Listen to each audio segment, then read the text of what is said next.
My story has to do with, I'm pretty sure it was my late neighbor. She lived there for 9 years and she moved out shortly before she passed away. But my ghost is very helpful and finds things and brings them to me, leaves them in places where she knows that I'll find them, and it just feels like it's Delia. I call it Delia, and it may or may not be her.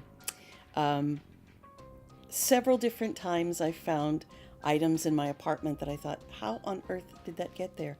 I know I did not put it there. Most of the time it's something that I couldn't have gotten myself. This particular story has to do with this little Buddha necklace, this little jade Buddha.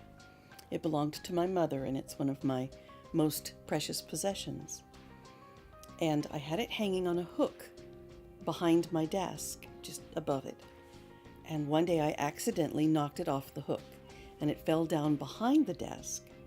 And the desk was very heavy and had a lot of things on it. And next to the desk, in a little closed corner, was a bunch of wrapping paper and things. It's just where I keep that stuff.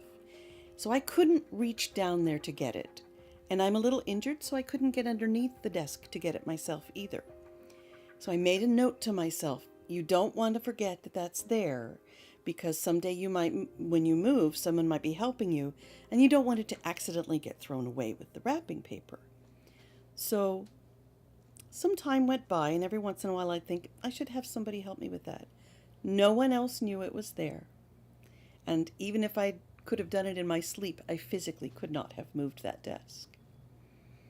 And one night after I'd been out, I came in, and I went into my room, and several little jewelry boxes were stacked up on top of each other, on top of a bigger box. And by that time, I knew who it was that was doing these things. And I said, Delia, please don't mess with my jewelry. And I started taking them down and putting them away. She was getting my attention, because when I lifted the smallest one on the bottom, there, right on top, was my little jade Buddha. I thanked Delia after that. I said, never mind, it's okay.